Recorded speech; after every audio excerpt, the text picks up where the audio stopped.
All right. Do you want the honors of starting us? Or you want me to do it? Welcome to the Controversial Exchange, episode something Yeah. on the ABA landscape, brought to you by Nobody. Ryan O'Donnell, the man, the legend, the myth. Welcome, Ryan. Thank you for joining us here today on fresh controversial exchanges. We're here to discuss the landscape of behavior analysis. All right. I'm stoked. So I've been wanting to create something like this for a few different reasons for a while. I'm hoping today's episode is really serving two functions for people. Just a general informational episode to talk about kind of different organizations, what they do in the field, things like that. But also this like interpretation of what kind of goes beyond those organizations, what happens behind the scenes that people may or may not be aware of. And in a sense, this is kind of like my advisor in undergrad. One of them was like, do you really, where I approached him and I said, like, I think I want to really go for this. I get a master's degree in it. And he's like, really think on that. Like, you're about to commit a lot. And I was like, why? Why are you trying to talk me out of this? You know, he's like, it's an uphill battle. Like, in every way possible, it's an uphill battle. Like, it's not a way in which people think about, you know, the world. In a sense, our air quote heyday was like before this cognitive revolution. And I don't know if he was implying that there's politics implied, or like a part of our field. But I feel like that was also like a warning shot of, like there's no easy path in this field, essentially. And so it was something that I wished that was more explicitly shared with me earlier in the field, or in my upbringing in the field as well. And so this ABA landscape, as I'm calling it, is really just that I'd like to have some more information out there. And I wish I had this earlier in my career, but there's actually more going into this field than people maybe realize when it comes to politics of things.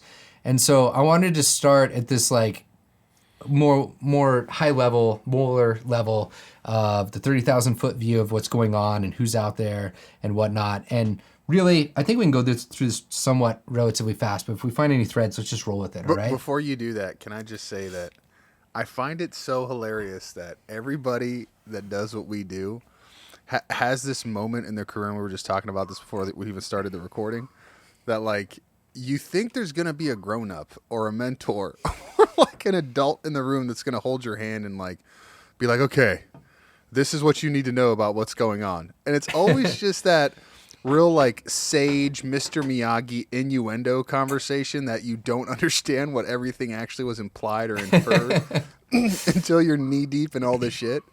You know, That was it. That was the moment you're describing. And that's it. I don't. And it's funny. We're gonna bring up. I'll circle back around, but we're gonna bring up an issue that happened in the field that was pretty publicly noted. Regarding ABI and a resignation letter from one of the presidents. And it was around that time, and I felt like this could have been made more explicit to me. And I see why they withheld, potentially because they didn't want to contribute to without knowing all the information. But it's also like, man, this would have been nice to know because it circles around. So I think a little bit of a historical perspective. This is my understanding, but also like we can link a few different articles that are describing these different positions as well and the historical perspectives in our journals. There was essentially three waves of what we call cognitive behavioral therapy. Really, behavior analysis was born through Watson. Skinner started really jumping into this stuff and expanding things, human record, all that sort of stuff, things we've talked about on this podcast before. And that was like our heyday, as I understand it. Behavior analysis was the ultimate thing, the biggest thing. We talked about this in the episode with Skinner and his APA acceptance speech. Huge. And then wave two, we can't necessarily solve all the problems. And there's also this mentalistic, dualistic approach that starts to creep in. And that just takes over everything. The air quotes, cognitive revolution. And I wanted to bring that up because this recent growth in the BCBA certificate and the system that's around that makes it seem like this is a heyday. There's definitely a lot going on, but we were like the dominant field of psychology back in the day. And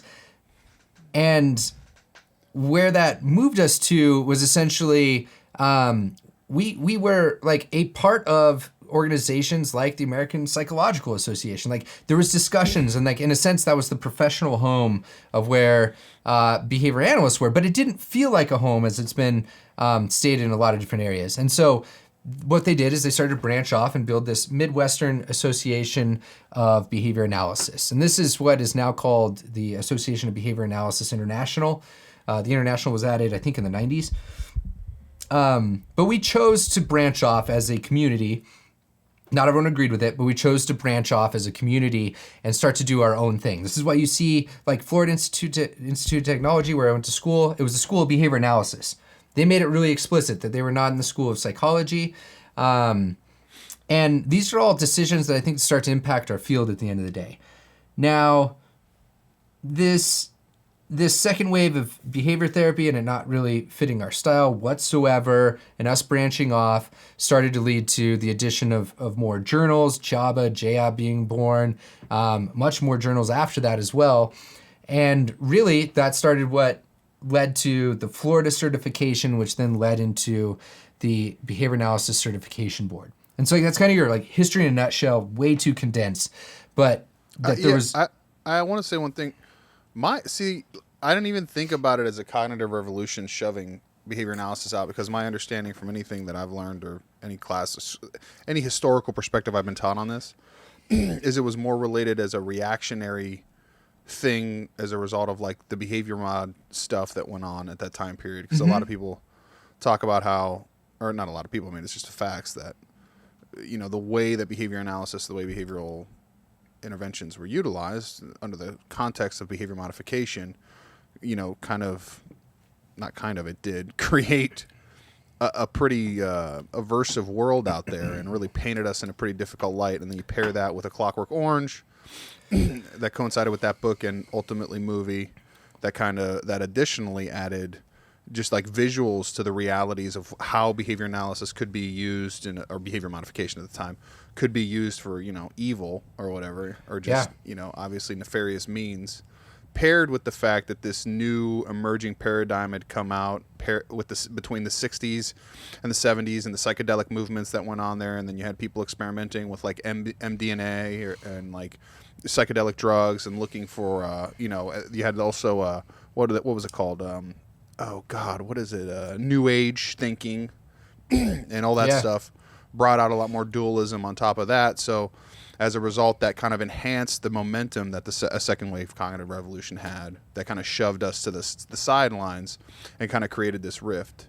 So I think all that stuff, all those are pretty important factors when we're thinking about this, because historical context is everything, right? You know, especially when we're talking about how do you see something like you're describing that is, I mean, the dominant ideological bend in a field.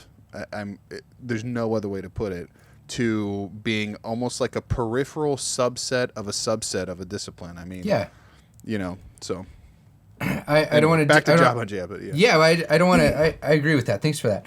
I don't want to discredit the position that we're in, where we're at right now, but everything that I've understood is from the historical perspective is things were far different. Like we had obscene amounts of funding for ridiculous projects, really cool stuff going on because of that. And it's clear that, you know, private money and this money for autism and stuff like that is helping us grow in these sort of capacities. But I found more and more recently, as I talk to folks that are getting in the field, like that doesn't seem to be communicated, that, you know, we're really, if anything, we're starting to kind of slowly bounce back from where we were years ago. But there's a few different things here. So first of all, governing agencies, I think, are important to talk about. That's what I'm calling them. It's not like they're part of the government, but they're really out there governing the practice in some sort of capacity. I think the first one, clearly, the Behavior Analyst Certification Board. I'm not going to speak on behalf of them today or anything like that, but they're important for the sake of protecting the consumer, just setting out the credentials of what a minimum competency should be. One thing that was super interesting, I don't know what your thoughts were on this, but they have been worldwide as like part of their mission and vision. for a long time, and they've recently shifted that a bit. But first, just to read off their site as of like January 10th, 2020, the mission states to protect consumers of behavior analysis services worldwide by systematically establishing, promoting, and disseminating professional standards, with their vision being to help solve a wide variety of socially significant problems by increasing the availability of qualified behavior analysts around the world. And so there's a few things I guess I wanted to like cover here real quick, which is they're out there, first of all. It's a thing. If you haven't heard of it, you should probably go check that thing out. They're really supposed to be focusing, is my understanding, as the protecting the consumer and really the name that is associated with anybody that holds that sort of certificate, such as a board certified behavior analyst or assistant behavior analyst or the registered behavior technician, etc. I think the thing that's sometimes not really talked about, though, is they're accredited themselves by accreditation standards. So like for them to be able to test and be able to hand out these certificates, they have to follow certain standards. And so I feel like sometimes you run in the field of people disagreeing with how decisions are being made, and that's part of the second half of this podcast, is like what goes behind the scenes. But at the end of the day, this is always housed within a much larger system. And so I remember one of my past mentors actually is Melissa Nossick. She is deputy CEO right next to Jim Carr in there on the board right now, which is essentially the two folks that are really tasked with chasing the vision and carrying out the mission and vision day to day.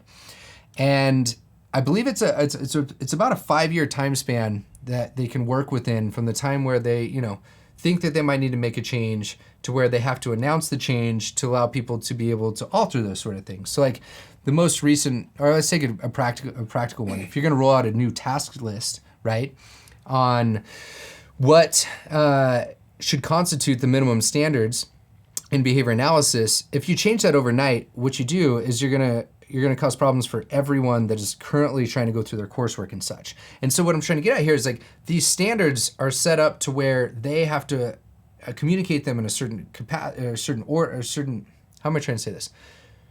Things like these standards, and if they want to change something like this, has to be carried about in a very specific process. And that's coming from essentially a governing board over the top of them, which is the NCCA, which is the National Commission for Certifying Agencies.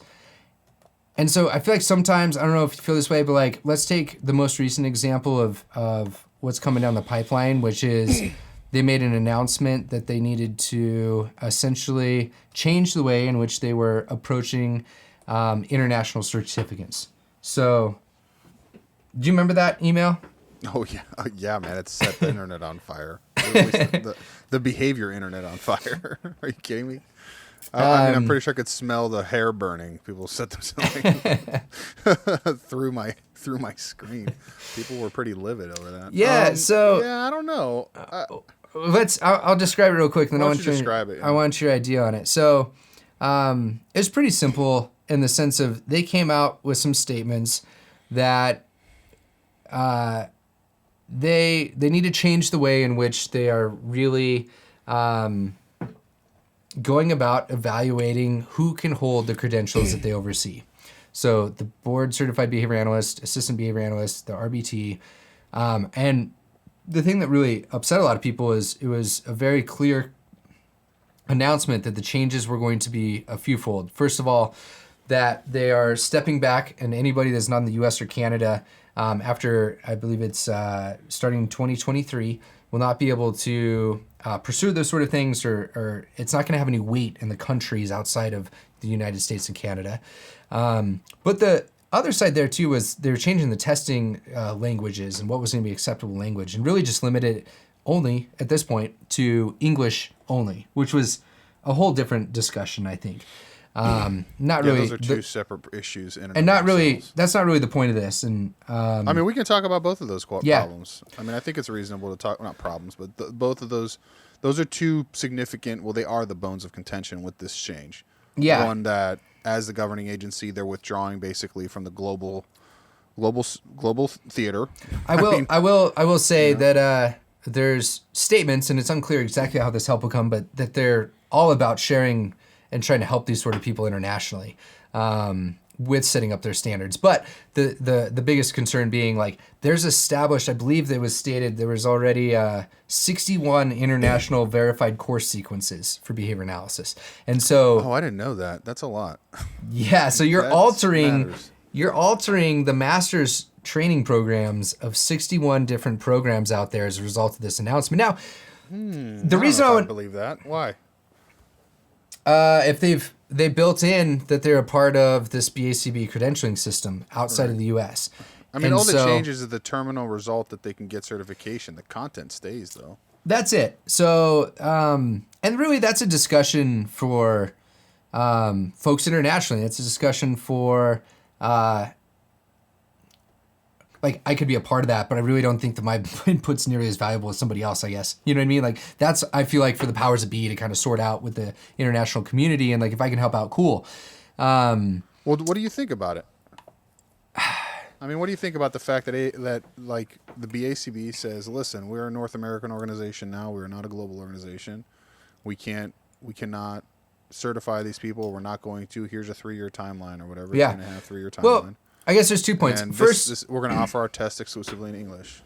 so to tie it into why I wanted to talk about this was I think that there's a few things that go behind the scenes that people don't necessarily always catch. And so for me, I never realized that there was this NCCA that was overseeing the BACB. I never realized that they had rules. I feel like these people are folks that are just like, we're there setting up rules. But it turns out they have rules to follow too, whether that's federal laws in the United States or what's outlined in the NCCA.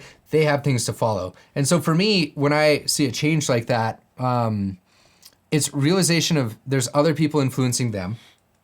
And secondfold, trying to understand like what was influencing the people that made those sort of decisions, which I think that was my point of contention with this specific change, is there was a little bit of information that was shared online about how they made this sort of decision, but it's already becoming much more clear that there was a lot more information that could have been shared that hasn't been shared yet. And so, for example, I got it, I think, yesterday. We're recording this on the 10th of January.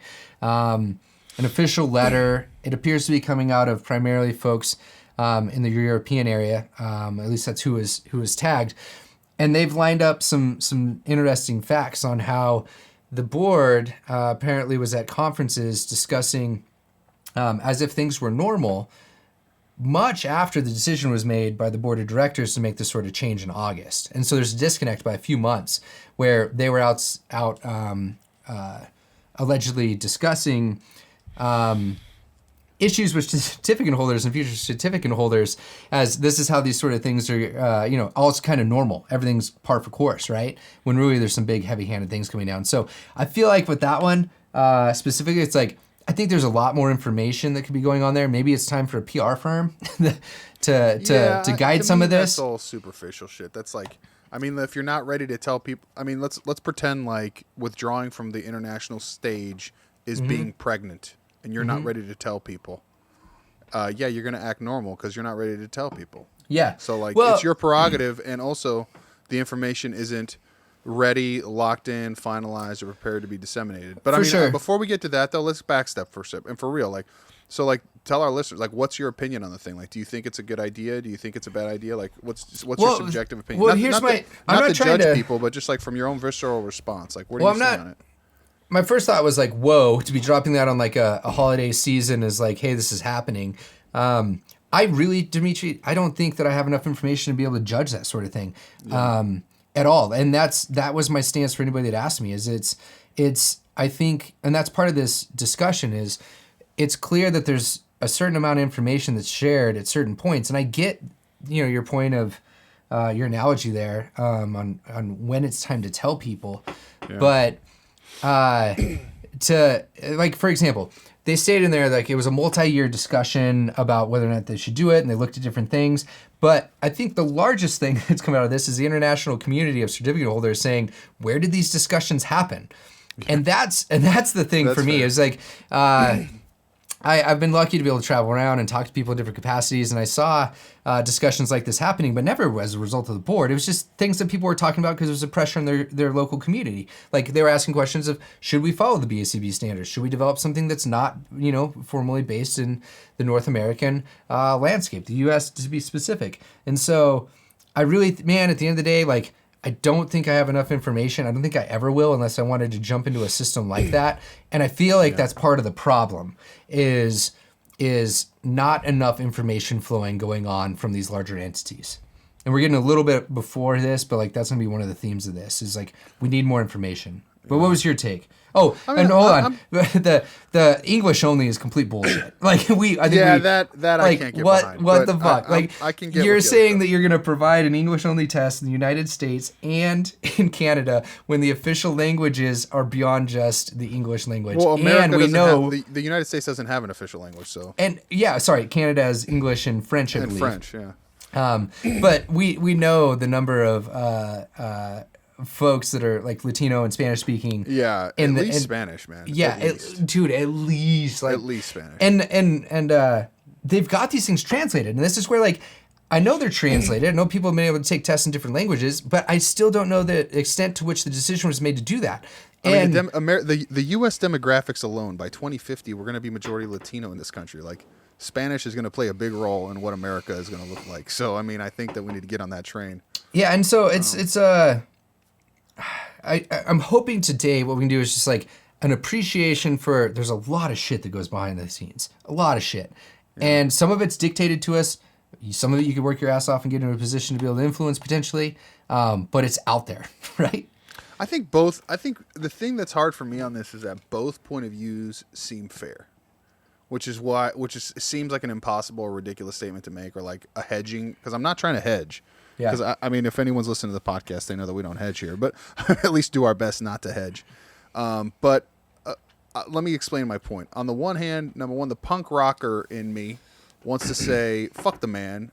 Like, how dare you put this carrot out there and put people in this position to want to represent a field out globally, represent this idea that behavior analysis is transcendent and it goes beyond culture and like participate in that kind of zeitgeist moment, right? Yeah. That kind of mindset that you instill in the community and get people to think that way and then retract without some of the conversation, and also which also kind of alters the identity intrinsically with what it means to be a BCBA, because it kind of, so on the one hand, I get it that the outrage around that.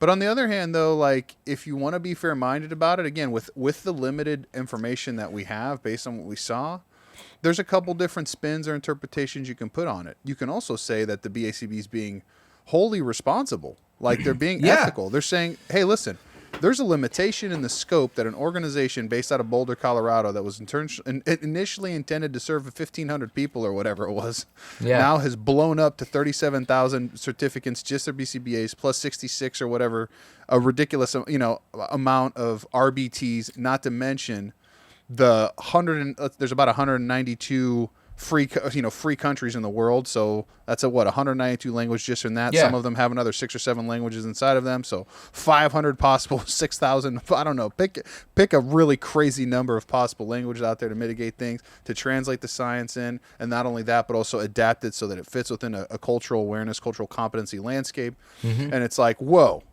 like, are we biting off more than we can chew? And is this a reasonable thing for us to be in? Number one. Number two is, let's look at other fields that we can imitate or model that follow a board certification type scenario. Well, who are the other people that we know are board certified?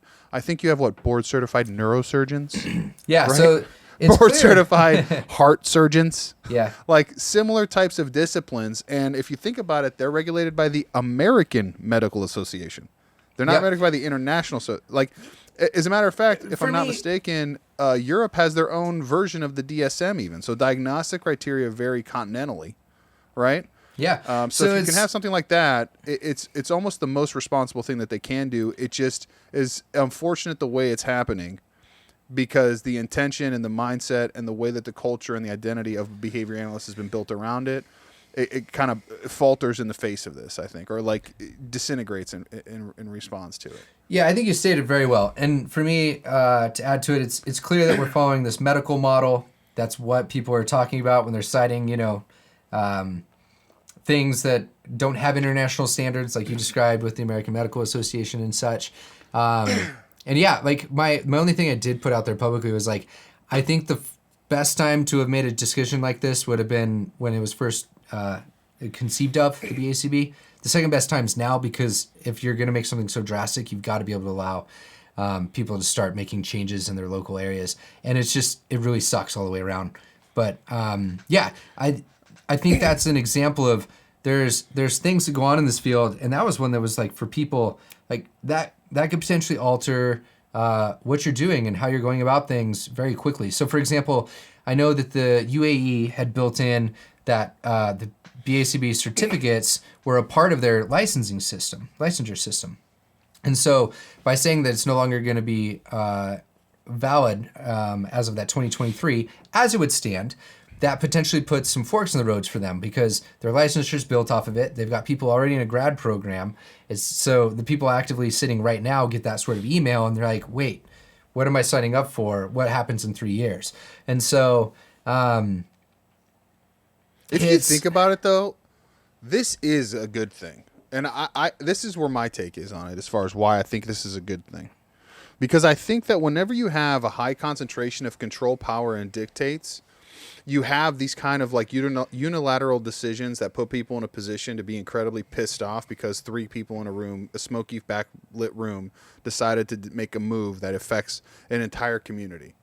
In this case, even though there's going to be a temporary, like, painful moment in response to it, it's going to empower and actually force the hand of individual countries and therefore societies and communities of behavior analysts to form a version of this that fits better into whatever system, whatever cultural context that they're existing in, that can act as a counterbalance. So I think I think the idea of having 192 BACBs of different, cultural value, different mindset, different perspective from a societal point of view. Just, you know what I mean? Pushing and pulling on each other and nudging the standards and potentially creating a different kind of international conference. I think that's a great idea. I think that now, is that going to happen in 5 years or is that going to take 10, 20, maybe even 30 years to actually realize? For sure. This is a long game type scenario.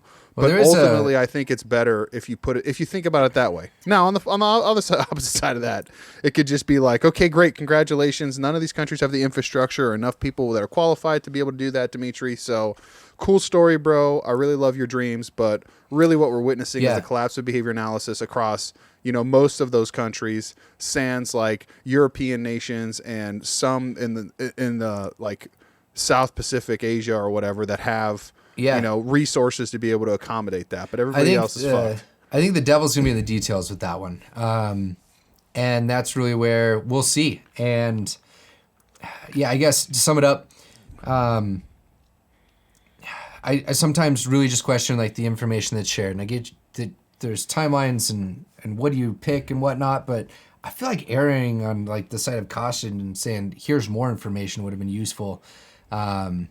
Yeah, dude, there's already a Facebook group of 3,500 people in the last 10 days that are starting to discuss an international body that essentially would be competing with that sort of thing. And saying, really? We could do this. Yeah. Wow. Just like an anti-BACB? International Behavior Analysts, where they're discussing not only a reply to the BACB, but also what are the degrees of freedom they have to be able to start exploring these sort of things. Well, I know that I have a person that I associate with who is, and I don't want to use their name because I don't want to, but I can say that they are very, very integral to the first course sequence that was established in China.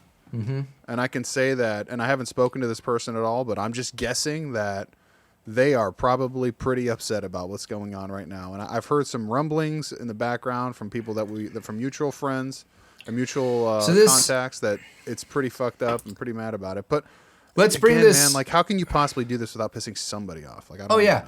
Well, I want to bring this back a little bit for a second because I want to describe a few of the other players, and then we can dive Yes, into this please. example from a little bit of a different lens. And so I mentioned that Midwestern Association of Behavior Analysis, Midwest Association of Behavior Analysis, they developed, I think, in the 70s. It's now the Association of Behavior Analysis International. And really, what they position themselves to be in is a scientific organization at the end of the day. And I was going to scroll here. Of course, it's not readily available. Oh my gosh. You click their About Us and it takes you to their homepage. Okay. I was just going to read their mission. Okay. This is our main statement on their About page. So, since 1974, the Association of Behavior Analysis International has been the primary membership organization for those interested in the philosophy, science, application, and teaching of behavior analysis. ABI provides many services to its members in the field, including the following. So, there's events, conferences and the such. Job placement boards is what they also list here. Journals, there's a number of different journals. Affiliated chapters, so there are, I want to say, over 100 affiliate chapters. So those are your things like your Cal ABA, your Nevada ABA, your Ohio ABA, your Missouri ABA, all those different ABAs that you hear out there can be affiliate chapters and usually are. You have your special interest groups, which are just really sub areas of behavior nerds that want to nerd out on a specific topic or area. SIGs. There's a lot of those SIGs, yes. And then there's Inside Behavior Analysis, which is really just a publication that they do to kind of talk about what's going on within their organization, their structure. This is based out of Michigan, I believe, and is ran as a nonprofit, just like the BACB. I wanted to mention those. These things are nonprofits and ran as such, since they're these sort of professional organizations. And so, Nonprofit, by the way, for those who are wondering, not to totally throw you off kilter here, but fun fact about nonprofits is that the only difference between a for-profit and a nonprofit is that the primary purpose of the organization is to serve the community. That does not mean that they are not there to make money. I think that it's important to preface that. It just, because people use the nonprofit label as a presupposition of altruistic intentions or necessary some semblance of above the fray, and that's not the case. Nonprofits very much profit. It just so happens that their mission statements and their functions and their tax status put them in a position where, number one, everything is publicly available so you can see how their money comes in and goes out. But also that the primary purpose they serve to the community is to the community and or whatever, some type of thing like that, service. Service, what you do with that profit or can do with that profit changes too. A little bit, yeah. But I mean, for the most part, it's pretty... They're much more similar than you'd think. Yes. There's a reason billionaires all make nonprofits that are their foundations. Anyway, sorry. Little side note. No, it's all right. So it's a bit about what they do and what they provide. I would say this is a good example of a membership organization where you renew your membership typically annually, is the example here, and you're supposed to get certain benefits. Those benefits can depend on, if I'm signed up for their affiliate chapter, say in Nevada ABA, I would get a different set of ones based on the California ABA. They're trying to set them up positionally based on the state, the needs, the region, things like that. And I think an important thing here is those are usually elected officials of behavior analysis that are usually because they do something else good in behavior analysis or a good practitioner, they're well known, things like that. They get elected to be in these sort of positions. We are very, very, very much this promote within culture of, oh, you did good on that thing, let's put you over here. So there is almost never people that are outside of our field that are on the boards of these sort of organizations, which I think is a detriment to us being able to grow and learn from other fields. And it just, if anything, puts some blinders up. Really can't back that statement up because I've never seen anybody, pile on a bunch of Silicon Valley CEOs to give us feedback on how to go about building our field. But I just don't see the point in making sure that we only have behavior analysts running the ship.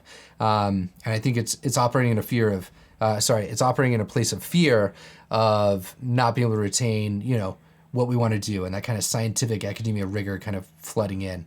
What's your take? I don't know. I haven't thought about this before. I'm kind of a purist when it comes to these questions, so I typically am like, who cares if we don't have other people involved? But On the other side, I can see your point. I don't know. I think I when we're don't. talking about professional organizations and we're talking about governing bodies, there's always a business side, so you want to have business-minded people just to make sure the organization is sustainable over time. But I mean, if we're talking about who's responsible for designing, developing, disseminating the information and or what we consider the soul of the field, I think I mean, the only people that should be doing that are behavior analysts. I don't see the value in having like an engineer involved in that.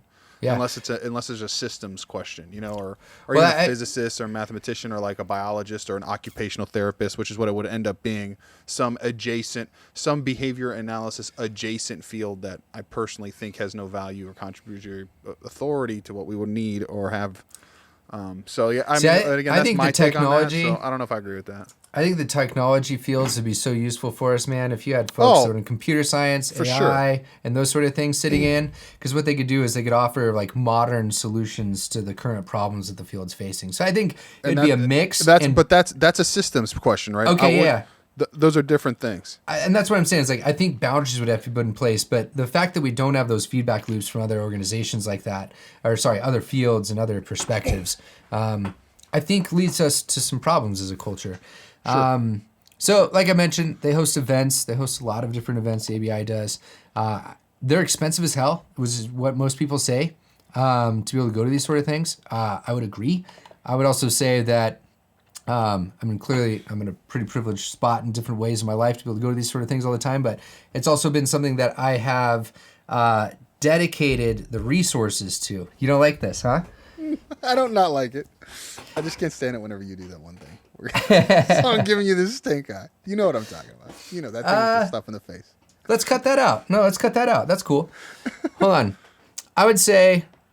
Listen, man, let me tell you this. I think that prefacing this... No, I mean, we can leave it in. I think that prefacing this stuff is irrelevant. Like, and also I don't think that I think that it cheapens what you're trying to say, which is the fact that hold there's so much stuff going on, you know, and these things are expensive. Like, it doesn't matter. Well, yeah.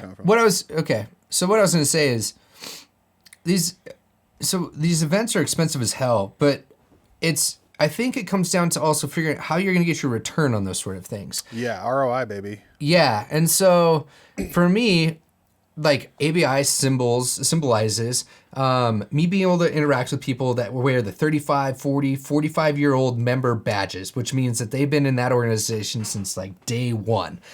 And for me, loving history, loving good reads, things like that, trying to sort this field out, it's been extremely valuable to me. And it's hard to always calculate that ROI in certain ways, but the people I can call now and access and invite out or like get on the channel, like, oh my gosh, is that thing returned?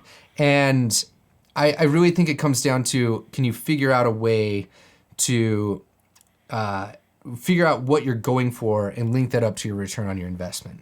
Yeah, you are such a unique person, though, in relation to that. Because, I mean, shameless is not the right word, but willingness to put yourself out there where 99% of people, like, I mean, if I saw, I don't know, anyone, I would not necessarily approach them. And you know, unless I've had previous, even with people that I've met before, which is kind of, because it's almost like I don't want to bother them while they're in their element, you know, getting their praise from people who have never seen them. Or just call me selfish and a jackass. Then. Well, no, that's not what I'm saying. I'm saying that, like, you know, because I mean, here's the thing. Like, I've been to ABAI 3 times. Yeah. Okay. And not in consecutive years. Obviously, I've been a member of the BACB since I became a certificate. I've been on and off a member of my state association. I was a public policy chair for a year, and I resigned because I got tired of talking about doing stuff and not actually doing anything. So I started a podcast with you and decided to broadcast my opinions across the world. I figured that was better than writing a white paper that would never get published on the website because of whatever fucking reason. I just think that when we're talking about, you know, the ABA landscape, what we're really talking about is illuminating who are the gatekeepers, right? And also who are the different organizations that are heavy influencers and that operate in some ways that are mysterious to a lot of people who aren't necessarily tapped in. And I feel like all of these have a quite strong component of academia sort of mindset CV building, where you're building up Right. your stature in some sort of way and like your significance in the field. So, for example, almost all of the affiliate chapters, I've gone to a ton of the events the last couple years, but they're really built around, this is a position, you serve on it for a couple years, you put it on your Vita, it looks good, it feels good, you can do some good, which is cool. But there's a difference between the organizations that do that and then the folks like CalABA. CalABA ran this thing as a business to serve the practitioner's needs. There's a reason CalABA has $1 million plus on their conference budget to be able to work with, and they can do the size of an thing that they can throw every year. And and it's because of those differences in the approach to these sort of things. And so I've never been to CalABA, but I can tell you right now, I've watched the videos and I want to go. Good. It's amazing. It's it's better than it looks better than any ABA I've ever been to. I'm biased as hell because I made those, but I hope that was part of the intention. Sometimes when I make videos, I swear to God, I didn't even realize those were your videos. So, I accidentally made you feel like, well, no, but fucking crushed, bro. Never mind, I knew that. I knew it. No, but the funny thing with those, if it's the ones that you're talking about, which it probably is, but it probably is. Well, dude, there's sometimes, this would be a whole different discussion that'd be fun, is I'm sometimes wondering when I make stuff, it's just like, is this really going to line up to reality? Because if not, it's going to paint the organization bad, it's going to paint me bad for like not capturing the right way. And sometimes, especially with the internet, like if you lean to hype over like reality, it does better. So I would be interested if you're like, this thing doesn't make any fucking sense. This is like bullshit. PodCon. I can't wait to see that shit. Like, Gary Vaynerchuk's about to come out of the ceiling. Like, this is amazing. Yeah. So yeah, man, like I think people sometimes are like, which one to go to and things like that when it comes to all these different events, and especially the ABI affiliate ones, the NABAs, CalABAs, OAPs, all those sort of things. They're ran different. They're serving different needs. And the easiest way to figure that out is just to start reading up on what their goals are, what they're doing. Almost all of them also have a section on their website that lays out how they're ran, how their board of directors run, the decisions they make, their priorities as well. If they're not hosted, it's usually because someone's so damn busy and overworked that they're not hosted, but they're written somewhere. So you just have to email and find those sort of things. So other than state organizations, ABAI and BACB, what are the heavy players that we should know about? Okay, one last thing that was really important with the ABI is that they run what they call the verified course sequence. And so this is people that are essentially saying that the content that is being taught in the master's program is up to sufficient quality to be stamped as a verified course sequence and something that's good enough for the science of behavior analysis to keep going on. This was ran under the BACB, the Behavior Analysis Certification Board, but it moved over. Okay, that'll be important in a little bit. So other things that are going on out there. Association of Professional Behavior Analysts, which popped up after ABI. APBA. I've actually never attended one of their events. 2020, it's here it's in Denver, Colorado. I'm considering going over for a day to check it out since it's a flight away. But the goal here of APBA is essentially to, my perception was to fill in the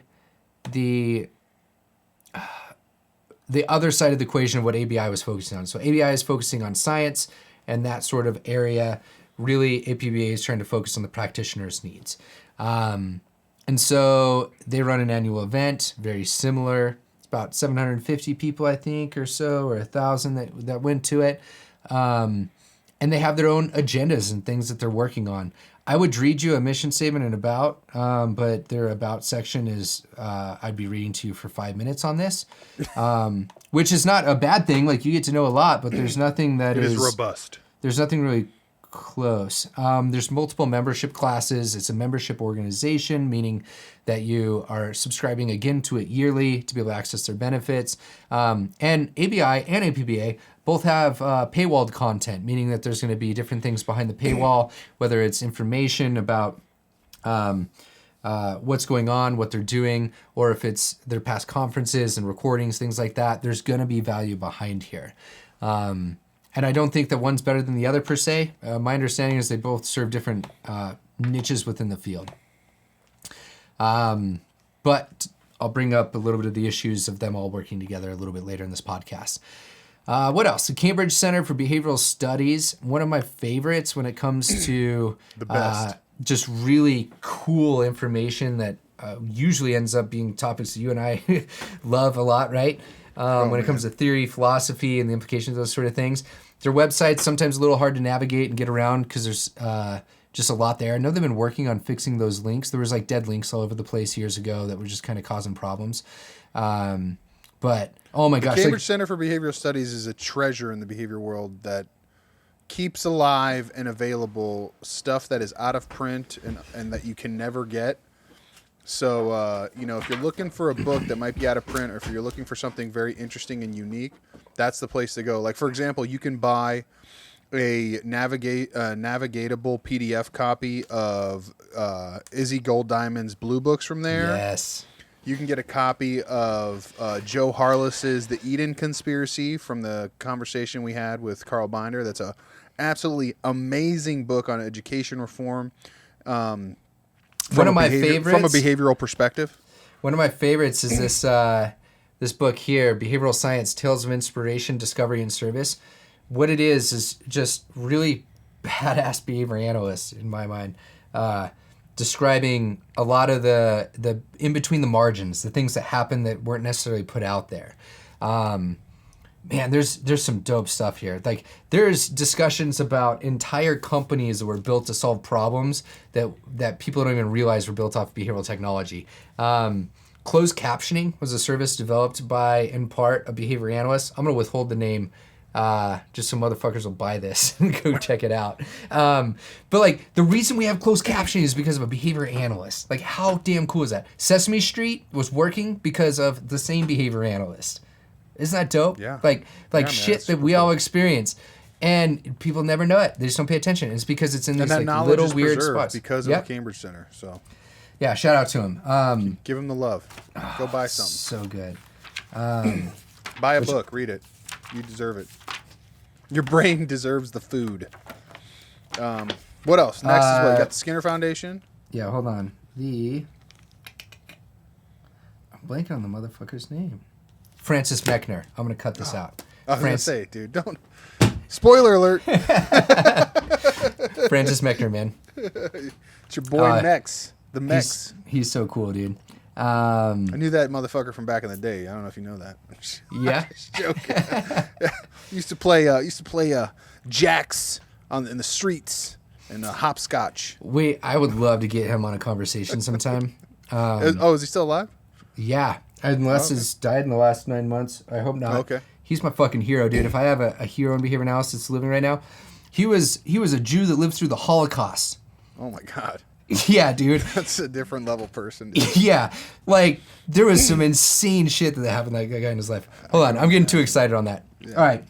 Real back. Skinner Foundation. All right, so the B.F. Skinner Foundation, really just preserving everything they possibly can about B.F. Skinner. Oftentimes these sort of organizations serve as like an archival place, but also a place where they can get things out that weren't already out there. So anything that had to do with notes or pictures and things like that. There's actually a really cool Instagram feed coming out of these folks now, just sharing old pictures of Skinner and his life, which I think is pretty dope. The OBM network is really, I think, a part of ABI as an affiliate, but I kind of chunk it off as separate just because what they do is really focused on organizational behavior management, providing services for people to learn more about that. The Behavior Analysis Leadership Council, relatively new in the game. This is their 4th annual conference this year. I'm actually helping to organize one of their tracks. So most people are like, what the hell is this BALC, this bulk stuff? And what I see them as is trying to really deliver the leadership and like additional training that you need that's not in your verified course sequences. So if you're struggling with anything that has to do with business, the large, moniker of leadership, those sort of things, the how-to on the business and running those sort of things, staff turnover and such, that's what they're trying to position out. I love that their last one had a RBT track, which I don't think they're continuing, but like they have content that is not your typical. They had a comedian at lunch that had a disability that just got done speaking with the the United Nations before she showed up there to deliver some stuff. And she was hilarious. Like, it was one of the coolest lunch sessions I've ever been to. So some pretty dope stuff. And then, what else? I think that's a lot of the main players. I always forget someone, I'm sure. I mean, honestly, there's just so many. I mean, I think we should do a quick recap. So we have Midwestern Association of Behavior Analysis, MABA, that became ABAI. Yep. We have the BACB, who is the governing body of the certificate. We have APBA, which is the home of professional guidance and professional stuff. We have the Cambridge Center of Behavioral Studies, which is basically, the place where you get all the cool. If you want the cool punk rock reading that we always talk about on this shit, we're like, did you read Izzy Golddine's Blue books? Like, you want to be a cool kid? Go buy that shit. It's $13. And B.F. Skinner Foundation, which preserves his works. The cool thing about the Skinner Foundation is that you can also buy some of his stuff that you can't get anywhere else. Or if you do find it on Amazon, it's $8 bajillion for some reason. Like, you can get a nice copy of the Technology of Teaching and that kind of thing, which is kind of hard to find. And then you have OBM Network, which is, organizational behavior management stuff. And then BALC. Every time I see that, I think of Balky Bartakamus, which was my nickname in college. Which so they're I trying. Think of Perfect Strangers. I think of Cousin Larry running around making jokes. And the correct pronunciation is BALC. They really, really harp on me because I shorten it all the time. I want to say real quick, there was 39 minutes ago, the BACB tweeted, listen to the latest episode inside the BACB podcast for information about the upcoming changes to our international focus. Wonderful. So it's almost like they were listening to us. We started this literally 50 minutes ago. But no, I'm really stoked to see that they're putting more stuff out there because really these are discussions other people need to be having. I just want to focus on orienting folks to what is out there and what's going on because no one seems to tell you these sort of things. Right, now there's one area. Professional organizations. We got governing bodies. Next is what? So there's this area of credentialing and licensure that I don't think I'm the best to get into, but there's a few different acronyms out there which are specific to autism services and looking at organizations that are providing services, typical ABA therapy services. So if anyone wants some things to go look into, there's CASP. I actually don't know this one. Do you know this one? I need to say this correctly. I saw it for the first time in my email just the other day, and I don't know. I just want to say it correctly because I'm not... Yeah.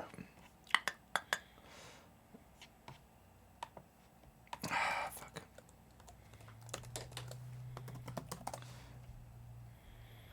So there's CASP, the Council of Autism Service Providers, which really their mission, I'm going to pull it up here. I want to make sure that I'm reading these things off so nobody yells at me. The Council of Autism Service Providers supports our members by cultivating, sharing, and advocating for provider best practices in autism services. Cool. So that's one. The next one, BHCOE. It's Behavioral Health Center of Excellence. Yep. BHCOE is... It's a credentialing body that evaluates your practices and the quality of services and standardization of practices within an organization.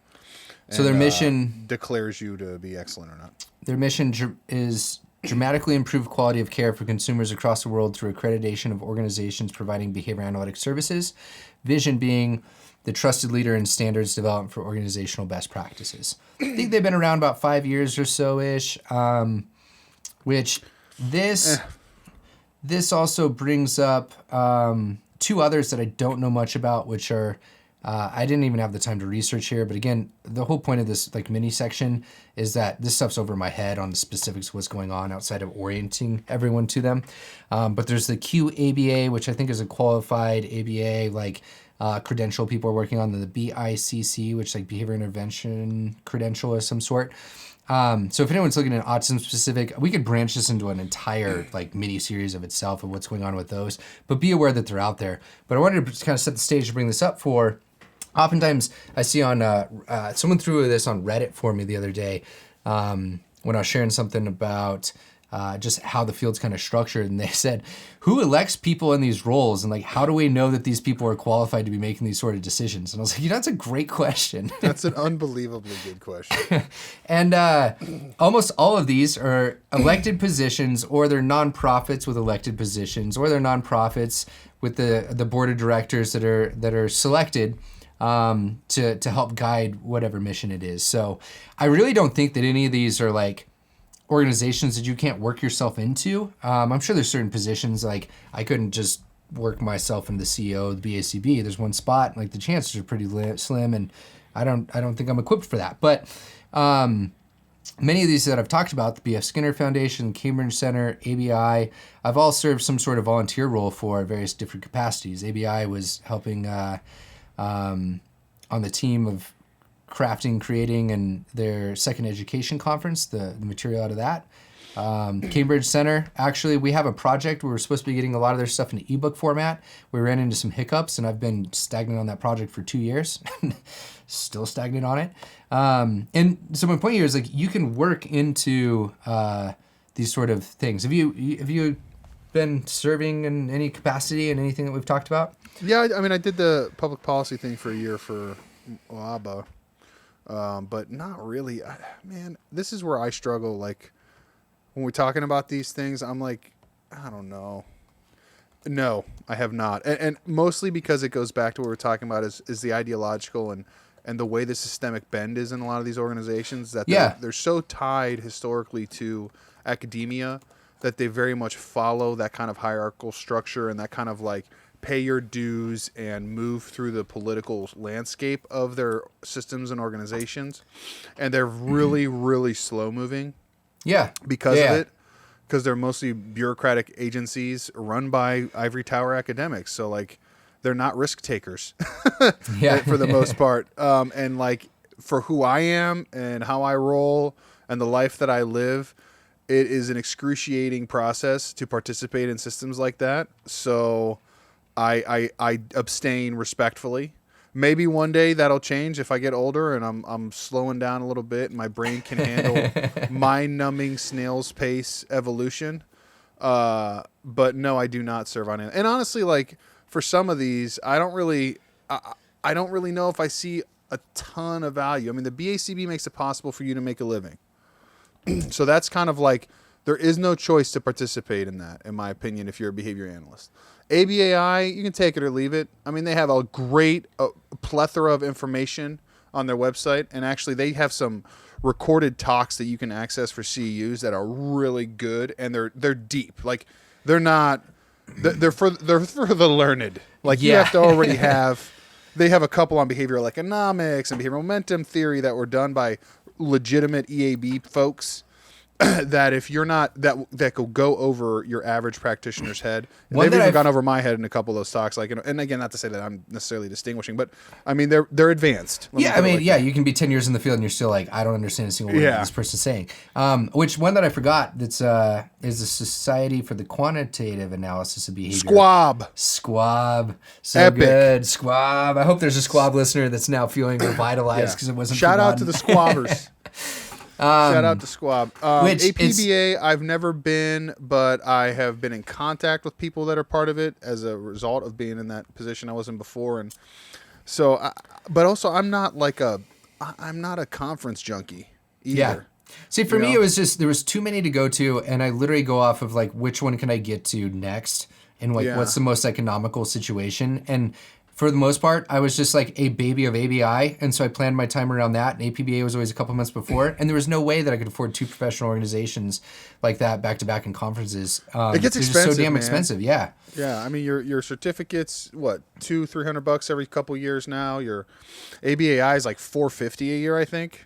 Yeah, and you're talking about hotel, Memorial Day I'm just talking weekend. About the membership. I'm talking about like, You're usually paying anywhere from $500 to a couple. Yeah, you're talking about a $1,500 trip, $2,000 trip to get to ABAI and hang out. Yeah. APBA, I don't know even what it costs because I didn't even bother to look. It's a similar. I do have some colleagues that have been a couple times. It's a similar rate. I think they're a little bit cheaper, but relatively speaking. And Cambridge Center is just like buying a $15 book, so that's an automatic. Skinner Foundation, same thing.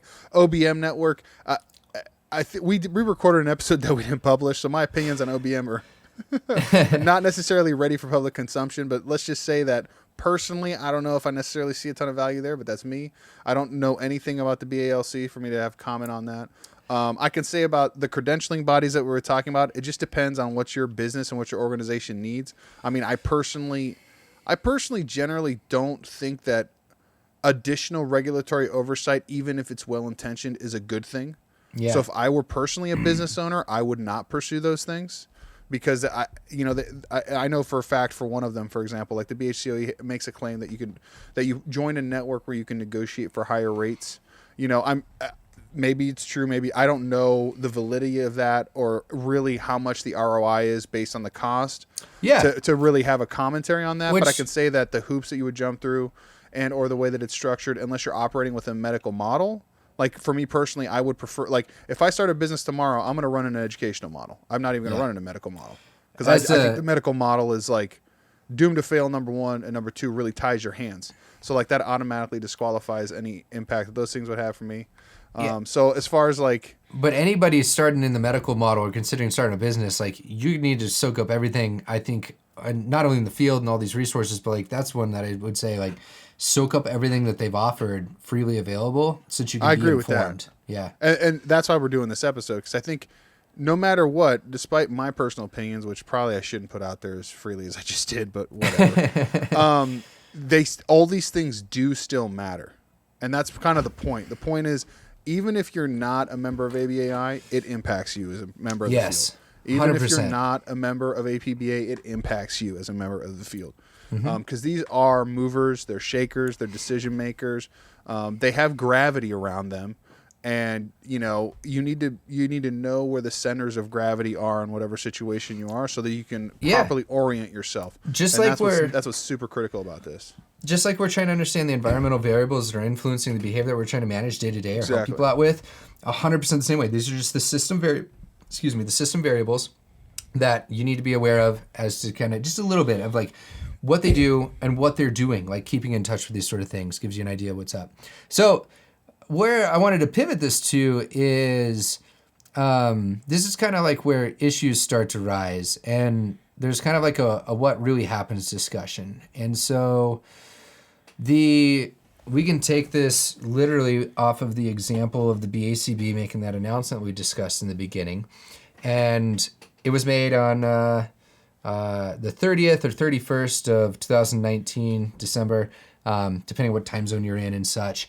And within about 48 hours, there was a position statement that was made by ABI stating that they had no recollection of this sort of thing was coming down the pipeline. And so for me, really what I want to talk about here is just some examples like that are really the reality of the situation, which is, if you want the too long didn't read, the TLDR, it's just, hey, we're no more removed from, and we're just as susceptible to contingencies and just any other human organism out there.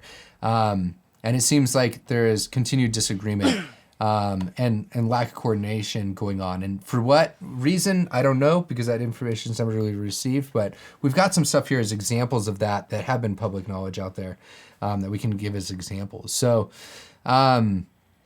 what is the full picture to kind of wrap, like my question for this ABI and BACB changes and things like that, like what's the full picture going on? I don't know.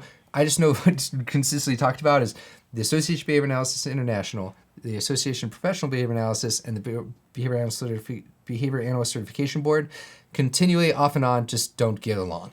And when we're talking about these things influence us, I find it quite unfortunate that there's no cohesion amongst these sort of organizations. Have you ran into that yourself?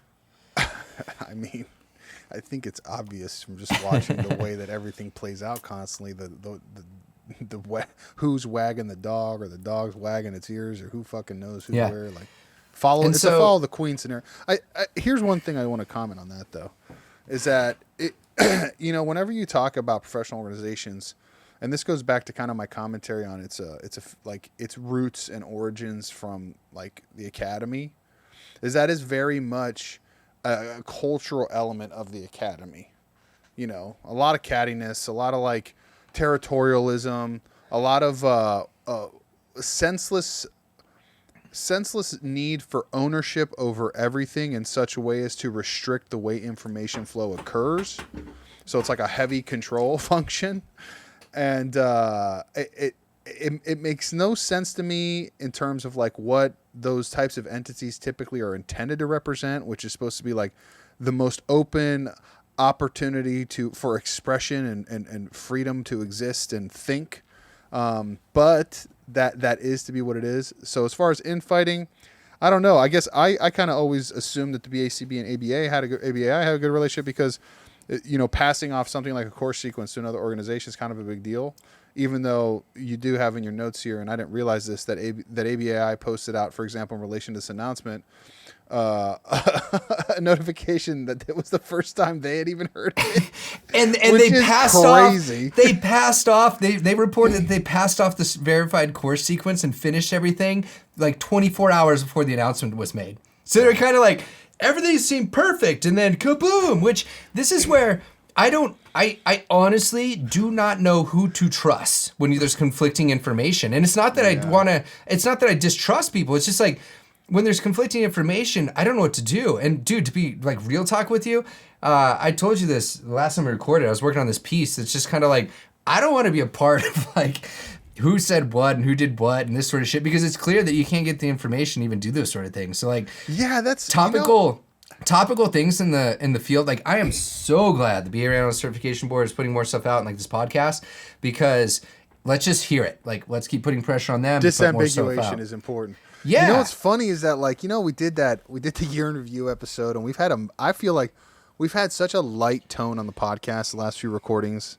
Mm-hmm. Hopefully by now people have listened to those episodes and us having fun.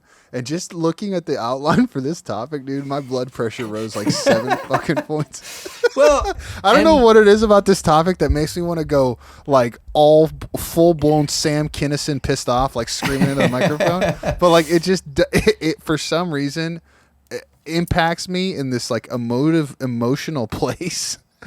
And if I had to really put my finger on it, I really think it's the bizarre kind of slow moving lack of. It just seems so out of touch. I also feel like I'm in fucking middle school again, dude. That's what I mean. Like, there's just this out of touch component to it that again, I don't want to call anybody bad, because I think anyone who works in these organizations, they are mostly volunteer organizations, with the exception of the BACB. I don't know, is ABAI a volunteer organization? Yeah. There's paid positions, but they're volunteer organizations. Well, like your state organizations are volunteer organizations. I can say that unequivocally. But I can't say that about. But CalABA, as a affiliate of ABI and like one of those state organizations, they have paid roles. There's people that are paid there, and it's because they've worked themselves into a place where they've got the budget to do that. So well, they're the exception, not the rule. I think that's fair to say. Yeah, but I think that my thoughts are that we should have much more of those sort of entities running out there. Like, we should be treating them as a business, right? So let me, that's the point. The point I was trying to make was that we have like all these different entities going on, all these different people who work really hard to make this possible. Yeah. But for whatever reason, the way that the decisions get made, mostly because they get made by committee, by people who are trying to balance out such infinite amount of variables and trying to please such a wide array of an audience, that ultimately they end up disappointing everybody, because it's impossible to any decision that you would come to that would meet consensus criteria is going to automatically be so disappointing for certain people who are actually vocal. Well, and there's also active counter control, man. So in 2019, there was a meeting of ABI affiliate chapters that happened. This is just a thing that I know of because I know people. I'm not disclosing my mole. Oh shit! Listen to that. Listen to the whole audience. Like, dude, Ryan knows people. I don't know if you guys heard. I don't think this information is super valuable to know. I know people who know people. No big deal. But essentially what happened is everybody was invited from those state organizations to come together and just say, how could we do things better? How could we information resource share, stuff like that? There was active This was independently done as like this would be a good thing for people to organize together and do. It wasn't there was a call to action from anybody on the top down of any of these organizations. But what did happen was attempts to shut it down because it was perceived to be the role of somebody else or another entity. So it was treated like a Protestant revolt. Right? like, what are you talking about? You are dispelled from What Europe. are you talking about? Like, get in the Mayflower and get the fuck out. oh my God. It's like ridiculous, dude. And so, the point is, this stuff happens. The point is, it should, and the point is, it does because we're all humans, right? And the thing is anybody who's engaging in this, I doubt they're listening to this, but they are. Like, you're just working against the very values of the field that you're here in the first place, or it's time to step out. It's time to step away. Like, things are changed to the point that it needs to alter, right? But the fact that this stuff happens. The most important question that I see here that you have written down from whoever it was, like, someone's like, why should I even care about this? First of all, I don't know who that guy is, but thank you. You're the best. Dude, Reddit. Secondly, that is, like, for real, like, why would anyone care about this? God. I mean, it's hard to tell, isn't it? Like, you're sitting there, you're like, actually, holy shit, I just wasted an hour and a half of my life. Like, ultimately, I think the answer is, I don't care at all.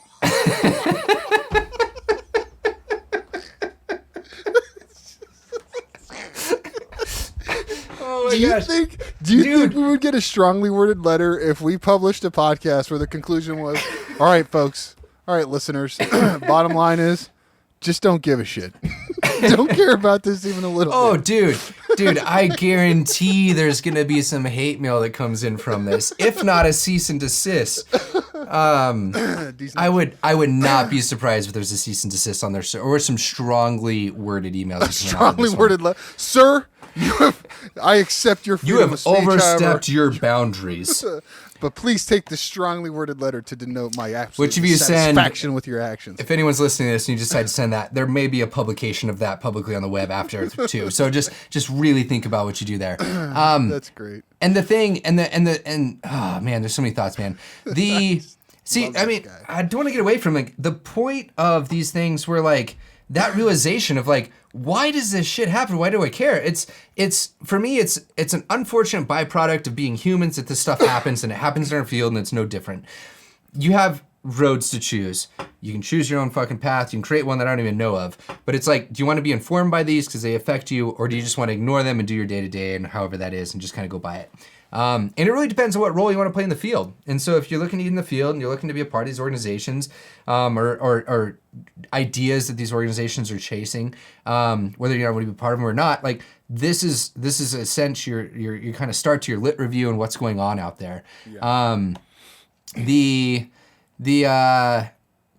One of the things that I think is the most ridiculous, since we're on this sort of topic, is what I'm titling silent letters. Again, that is literally, I mean, it's the fact that there's a category of silent letters, which is. And so this most recent one I was actually tied into, and I've got historical ones we can link to. Why is it called that? And this is literally me making this up. So if anybody's like, I want to see all these silent letters, you're not going to search them and find them off that term. But what it is there's folks that disagree with something about how something's being ran or decided upon in the field. And so there's actively one going on with the ABI, BACB sort of stuff going on, in which some body of folks say, we're going to take on, writing this letter, stating our position, and then we're going to have everybody sign it and send it to this entity. Right. So they're op-eds, basically. Yeah, just stating a position with a bunch of people to sign, and we send them along. The one that was most recent that I was a part of accidentally, which is not big news now, and it should have never been big news in the first place, I think, for the most part, was built off of what some people may have seen on the Hank Schlinger interview that I did. And so Hank Schlinger really went into ABI as I would say, a more traditional behavior analyst, leaning into a lot of the Skinnerian ways, radical behaviorism and such. And I just happened to capture something similar and put out there. This was not like from my video, but what it is if you want context as the specifics of the disagreements that were going on and the points being made, go watch that video. We'll link it. But there was an extensive letter really questioning whether or not the journals of ABI, if they should be publishing research outside of these traditional avenues. So things like delay discounting, things like behavioral economics and like those larger branching, relational frame theory, ACT, acceptance and commitment therapy, really saying, we don't think that people that have those backgrounds should be in editorial positions, and nor should we be publishing research from those sort of areas. And that was what was written in a nutshell, and then passed around for these people via email to go sign, and they send it out. So this is an example of one of those silent letters. This specific one on how I got tied into it is the opposition then, because you've got the protagonist, you got the antagonist, you got these characters fighting back and forth. It's like the Federalists and like whatever. Like it's just ridiculous. So as a counter, what happens is the other side writes a letter, they have people sign, they go out there. For this specific one, someone cited the video that I'd done as like evidence of the position and why it is bad to have this sort of position out there. And that's why I got involved. And I was just like, hey, I put out the first part of a multitude of parts of series of content on different perspectives and behavior analysis. It was not meant to be used as leverage as one side or the other. Stop it, was my point. Like, knock it off. And really, what was interesting here is there was 200 people over about a week that signed one of these silent letters saying, like, we're all for the diversity of the different fields and different studies going on in these different journals, which is cool. I'm on that same side. But I was also on the side of like, why is this a fucking argument in the first place? Why are we putting tension towards this? And so as a fun, like, fuck you sort of thing, which now I'm going to reframe this. So yeah, I missed part of the story. But what happened when that was linked is it created a situation where Hank was like, I want you to pull the video down, which is the first video I've ever had to pull down. And so my thing is like, I'm going to tell people I have to pull this down. It just doesn't disappear. And so I told everyone had to pull it down. You get a bunch of questions as to why, right? Dude, overnight, there was over 200 folks that are like, why was this video pulled down? What the fuck's going on? Dude, that is the best video you've ever done too. Like, dude, and it was so fun. And H. Slinger for president. Yeah. Hashtag Schlings 2020. What was so interesting for me there, though, was it took them, however long to write this letter in opposition to this other silent letter, and then they circulate it for a week to get all these sort of feedback points, all these people to sign the letter. And within 24 hours of pulling it down, there's more people that are pissed that it was pulled down than there were, and even on the letter that was signed. And what was crazy is it wasn't even known that this was a thing. So I had to essentially orient those 200 people to, hey, these silent letters happen. They get, this infighting sort of stuff happens. And so what I did is within 24 hours, I replied to the email just saying, by the way, there's more people in support of this. Shouldn't even be a discussion. It's disheartening that these sort of disagreements occur than there are in support of your damn letters going back and forth. Like, and what I want to highlight here is I think there's a huge, like we talk about in the past episode, different capacities, the practitioner research gap. There's a huge gap in the sense of what should be prioritized as problems and what should be getting attention. And this was one of those. I'm like, why are we paying attention? I feel like there's a common euphemism that one could use in this scenario. Something about opinions and assholes, but I can't put my finger on it. If any of the listeners can remember that, please help us out. Please help right us in out. the comments It section. eludes me. And dude, I have respect for both sides of these arguments. Like I literally was like, I'm taking time away from both of these communities because I appreciate both sides. Like I try to be as agnostic between the two as I can. Oh my God, Switzerland sucks. Well, dude, it's like I love the workings of the contextual behavior science group. I love the historical perspectives of the traditional folks and where that's coming from and all that sort of stuff. It's like I can't pick friends on one side or the other. You can't pick between your cousin and your brother or whatever. Yeah, and that's it. It's just like so that's where the point of this is just like this shit happens. It's unfortunate it does. Know that it happens. And yeah, like it almost makes you wonder. There should be a forum for people to have these open conversations to discuss why such disagreements arise and how can we possibly come to an amicable resolution to them. It's weird. They just seem so controversial to me. I wonder what we'd call it. It's almost like an exchange. What would that be called? It's like an exchange of of controversial ideas, information. and thought. It's so weird. And I don't want people to think that I'm like laughing at any one person. It's just it's one of those things where it's comical to realize, and a way to kind of like, I guess, cope with the fact that we're not immune to these sort of situations occurring as behavior analysts, knowing these sort of contingencies, right? So you know what's funny about this just whole idea though is that there's a couple different things that come to my mind. Number one is like, if you're a new person coming to the field and you're trying to figure out the ABA landscape, like, whoa, how do you even begin without just going total insano nerd out mode and like just making friends basically that only do, like basically joining the cult of behavior analysis?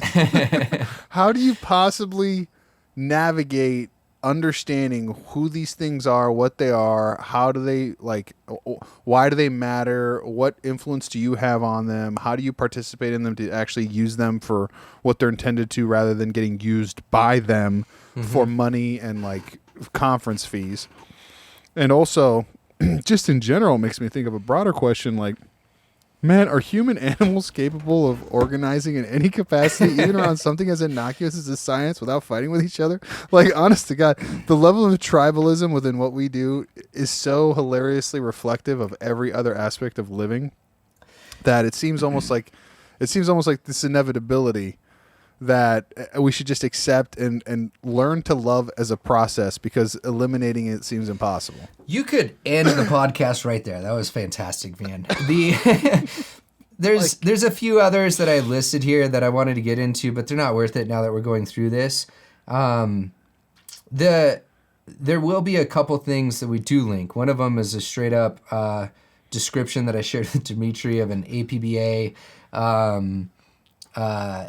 write-up that was essentially highlighting what was going on in 2011 on the back and forth in the field. And what is remarkable to me is we have these same problems going on 10 years later. Yeah, 10 years later, this letter, you read it, you're like, what the fuck? How is it possible that it took...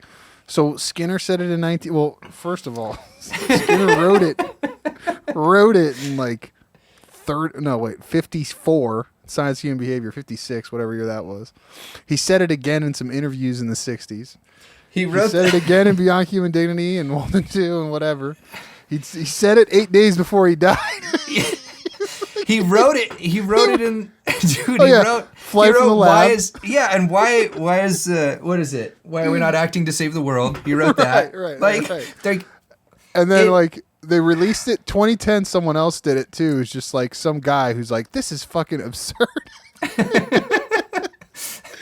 and we're a couple of assholes sitting on the internet trying to figure out. I wonder, because we're the guys that are going to find the solution. It's like, you know what? I'm feeling good about this, actually. I like our odds. I like our odds on this. I think we can do it. That video that I'm making, dude, is literally like this realization, like I blindly signed up for a field. I had no clue what I was getting into. I know, man. And I know. In a sense, like I don't want to discourage people from things, but I want to be aware. And for me, it was after 10 years, I think I figured out where I fit in. And that fit in is digital nomad, creating content. And like I contract some of the affiliate chapters of ABI and like help them create stuff. I am this year. Like I'm not opposed to helping in the capacities in which I've realized that I'm good to help them out in. But I've also learned like through the ABI education conference I was a part of is like helping plan in that context. Like that's not where I'm useful. I actually had the Nevada ABA chapter one year. There was folks that were like, "Hey, we want him elected," and I was like, "Elect somebody else," because like I hate those roles. And they were offended, and I was like, "Listen, like, I will help you in this capacity that you don't have written in for free. You get the person that you want because there's two of us that are people are trying to vote upon here, and I'm gonna it's not resign. I'm respectfully decline. I just want to respectfully decline. You get double the work, and." Yeah. All pissed about that. Hey, man. And maybe things have changed, but it's you can't wear your hat backwards in a board meeting for a state board, and that automatically disqualifies you. Because let's be honest, you're not going in there without a fucking t-shirt and a backward hat on. So that's just the thing they would have to accept. Maybe that's been, dude. I had a secret goal in behavior analysis, which is I wanted to wear a t-shirt and a backwards hat on an invited panel, And I got that in the Hoosier ABA conference last year. Do There's a people bunch give of you folks. shit for how you dress at conferences? No, and I've always No. wondered about that. no, I've had some friends who are like, "What the fuck are you wearing?" Dude, But like that doesn't Mark count. was wearing those rainbow suspenders a few years ago. The corduroy pants. I fucking love him so much. dude. Well, I was like, that guy, like he oozes no fucks. yeah. I'm like, bless you, dude. Dude, if there's a field that's more ripe for like going I against just the don't have the grain, balls to do that shit. if there's a field that's more ripe for going against it, it's ours, dude. Like, not only like where it's at and the history of just everything being so similar, but also like the learner's always right. You can't blame the finger and point at people. Like, Oh yeah. dude, if you instituted a dress code at one of these places, the field would lose their shit. They Yeah, would I lose their just shit. like all I want. Like if it was up to me, dude, like on the real, and maybe this is like people living in California, but like, of course, he's a Midwesterner or whatever the fuck. But like, I would wear dry fit everything all the time. Period. It's the most comfortable material ever made. I can't believe that clothes are made of anything else anymore. Like, why do we still have cotton clothes? There's no fucking I'm reason basically for it. wearing that right now. It's the best fucking type of comfortable clothing ever made. And I want to so bad just do a panel or something where that's what I'm just like a hoodie and like straight up sweatpants. I mean, I'm talking about dry fit underwear, like all the way, no Yeah. fucks, like the best. Yeah, dude, I'm sure that there's things where it's like, I don't know that it was discussed or whatnot, but like the cool thing, here's one valuable lesson I learned out about backwards hat and shit like that, is in a sense, you filter out much quicker who you want to work with and who you don't. Because they're like, fuck that guy. Yeah, Fuck dude, you, buddy. Dude, if you yeah, it just speeds up knowing who to work with more. Yeah, I it guess. does. I'm surprised that you would. Yeah, I actually would imagine based on what you do and kind of like what your area is, that it's probably just kind of like people think it's some idiosyncratic thing, you know, like Yeah. Guy Ritchie wearing a suit or something. I had this, you know, it's funny. I've been working on getting all my personal video photo archives, which aren't super extensive, but I've been getting them off of like super old drives and devices the last couple months. And, cause I get people saying like, oh, did you do that to like brand and like be a thing? And it's like, I used to wear a hat all the time and then I got into behavior analysis. And what happened is the complete opposite. Is behavior analysis pushed me into this like, what is that? The not the plaid, but like the diamond Button shirt. No, the diamond sweaters. You know what I'm talking about? Argyle. I was like wearing the collar and the Argyle, which is dope, dude. I still wear it now and then when I want Who the to. fuck says, which is dope, man? I'm wearing an Argyle sweater. It's totally fucking dope. Dude, no, it is not, man. I don't want to hate on it. I feel like there's certain situations which I can pull it off still. But Yeah, okay. I'm with you. the thing was it's really funny. Like, I'm literally looking back at stuff from 2007 to 2012, and it's just like there's hats on in almost all of them. It was just like one of those things where I realized like I can wear a hat again because I wasn't like I don't know where I ever felt that way. No one ever told me, you know, don't wear a fucking hat, but it was just like I stopped doing it, and I was like, I'm gonna do that again. Part of it was like I had cash and I could buy things again after grad school. You know, like I had disposable income. Yeah. I'll have Okay. a sweater with my money. Fuck But a hat. there's one thing that I wanted to talk about real quickly. That is one that I'm pretty stoked that'll be coming out soon. Is one of the biggest things that happened in our field, which was really interesting to me, which was around the same time when I was considering to commit to the field, was the Association of Behavior Analysis International. They have an elected president every year, and Pat Fryman was the elected president for the 2010 to 11 term, essentially. You come in, usually on a 3-year term, you're kind of like, you kind of like observe the ropes for a year, you are the president, and then you're kind of past president, and you hand things off the next year. And during his term, he wrote a resignation letter. I am doing my best to find a publicly accessible copy that I don't upload myself so I don't get shit for it. So find one on the internet somewhere that I can link to. But it's the first time and only time still that someone resigned, essentially citing a lot of these power struggles and these back and forths, and it was very hard to get things done, wasn't what he expected, etc. But what's super exciting is part of my project with him in Omaha is him discussing that on camera at length, no fucks given. Wow. Amazing. Yes. Is I can't wait to hear that. Oh, it's gonna be so good, man.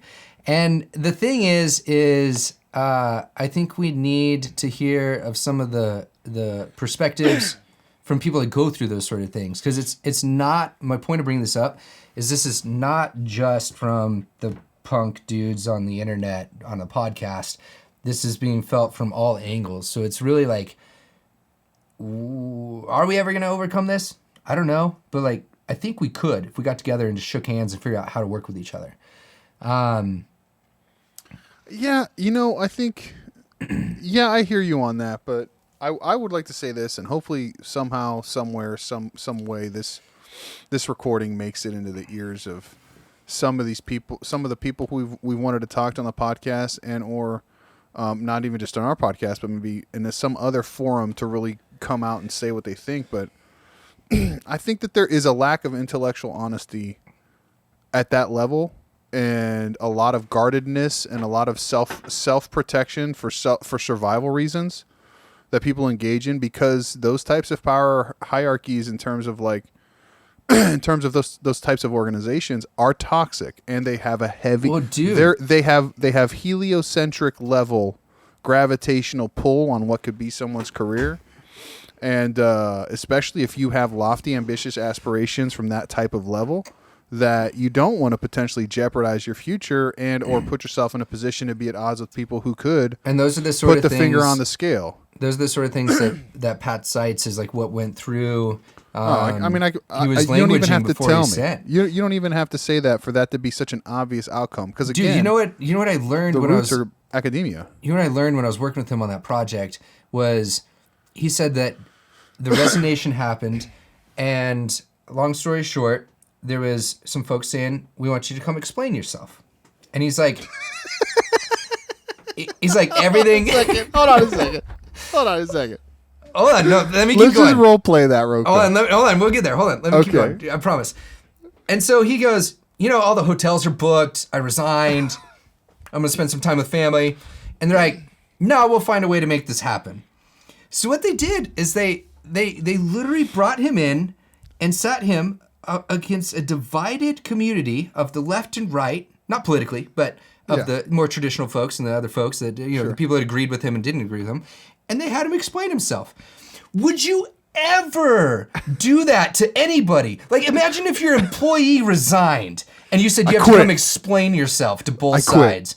Dude, that would be grounds for a fucking lawsuit. We're going to need you to explain that. Dude, I would, oh my God. Like, I just learned of what? I'm going to need you to come in on Saturday. 10 years ago. I don't think so, Lumberg. 10 years ago, maybe it's not happening anymore, but the evidence of these things still causing issues 10 years later is really apparent still. So it's like, what the fuck? Yeah, that's weird. He didn't do it, did he? I guess we'll save that. But tell me off camera. No, he went in. He went in and talked to him. I can't. Did he really? Wow. Yep, and he talks about the experience. I wonder if he just did it sitting with his back to them. Where and his asshole hanging out. Just tell me, I would just that is just so ridiculous. The icing on the cake is I'm already getting shit for working with him on this project because it wasn't with the right people involved. Air quotes. Pat supposedly is the awesomest dude that does this shit. Yeah. So what it is the folks of us, like Pat and I and others that are working on this, is like we're getting flack from people saying. Essentially statements around like you should have worked with us, or we're disappointed that you're doing this with them and not with us, and things like that. And it's like, back to the gate, and that goes back to the gatekeepers thing, right? Yeah. Like people think they own science, and that's my biggest hang up with a lot of when we're talking about. So let's do a little bit of a closing statement here and get to that, because I think we need to wrap in a point that brings all this cohesion together. And why does this matter? Because we've definitely had a couple instances when we're talking about this where it's a valid question to say, why does this matter? That's why it matters. It matters because if you don't shed light on the gatekeepers of people who think they own something like a science, which exists in the public domain, it exists in the scientific journals, it exists in the data metrics and the data points that were painstakingly taken by tens or hundreds of thousands of people over the course of 100 years, and it exists in the hearts and minds of those that practice it on a daily basis, and it also exists in places that we haven't even discovered yet, because that's also part of a science is discovery, then it is absolutely counter to the spirit of that thing to have someone lay claim to the possibilities that exist in it and the people that operate within it. And that goes back to why governing agencies might be bad and why ultimately the BACB thing might end up being a positive thing in the long run, and how, it's important for people to know who the players are in any situation. Know the players, know the background, know the landscape, know what are the vested interests and why do they matter? Where does the money come from? Know that nonprofit doesn't mean that you don't make money. It just means that your mission statement is serving the community. Know that even though some of them are volunteer organizations, not all of them are. Know that they all have particular agendas and they can be used to perpetuate individual people's businesses rather than the necessary professional aims of individuals within the discipline as a whole. And they can be executed perfectly well too, right? And they can still be positively, and you can get positive results from anything. I mean, the devil wasn't all bad, right? In some instances, some can argue that he was the good guy in the story, but I mean that doesn't mean that he didn't burn heaven to begin with. So I mean, like, there's just be informed, be an informed consumer of information, a informed consumer of whatever's coming across your email, because I can tell you right now, I have 6 different emails. And I don't, by the way, not to ruin this moment, but how the fuck do I have 6 emails? I have no, like, why do I have 6 emails? And somehow they're all on the same listserv. So I get the same ABAI email on 6 different email addresses. But I mean, like, so I have to delete 6 different times. But I mean, your inbox is flooded with information. Either it's from people using those listservs, which costs money, by the way, to send you job opportunities and or whatever informational newsletters, or just to send you updates. So I mean, like, your data is being used. You as a certificant are integrated into a system and in some capacity that you don't have necessary control over. And the only way that you can really get a handle on what's going on is to make sure that you take the time to learn and be an informed consumer of all this stuff. So it's really critical. And that's kind of our mission here, is to get people, get you to wake up again. Take your red pill and see the players for who they are and what they are, and make your own informed decision. Obviously, we're biased, but we're biased in this too. I mean, we got to be fair and say that we're coming from a particular lens, from our own personal experiences, and maybe we're totally wrong, and none of this conversation is necessarily geared to any specific people. So I hope no individual person. There's nothing I stated here, especially in the examples, that wasn't factually correct, and I couldn't cite information on. Illuminati coming from my soul. That would be horrible. Man, but we should form that. The behavior Illuminati? Yeah. Is that a thing where you get matching tattoos and a sweet leather jacket, or is that like? I don't know. Who knows? I don't know. I'm not opposed. All right, awesome. But anyway, that's the point that we're making here. Yeah. A few closing things I had. It's an uphill battle, always. It always appears that it will be. And even though this infighting is discouraging, I like to look at it as the systems perspective of, I now understand who the players are and what's going on, and that information can be valuable depending on what it is that you want to accomplish. It's another lesson, we're just as susceptible to contingencies as everyone else, despite our knowledge of behavior and how it works. And really, I expect a little bit more collaboration from people that have that sort of knowledge, though. So it'd be really dope if we could get folks together and do those sort of things. But again, I don't know how much. So I think the practical way and the way that I kind of live this is affect what you think you can affect if it fits your values and your goals. But if it's outside that, appreciate the system, move on. I don't burn them down to the ground and condemn everybody whatsoever. But it's also I'm going to put, it's kind of like matching law. I'm going to put my energy into the things that I feel like are useful and valuable to me. And one final note, the Flat Earth Society has 208,000 likes on Facebook now. God, they're going so much faster than us, dude. They are moving, dude. Those guys are crushing. All right. Marvelous. Have you heard the anti-space community? I guess they're oh my God, spin-off. No. What? Yeah. Oh, you mean they don't think space is real as in outside of Earth, or separate distances between people? No, they don't think space is real. This will be an update for the next recording. Marvelous. Right, let's leave it there. Marvelous.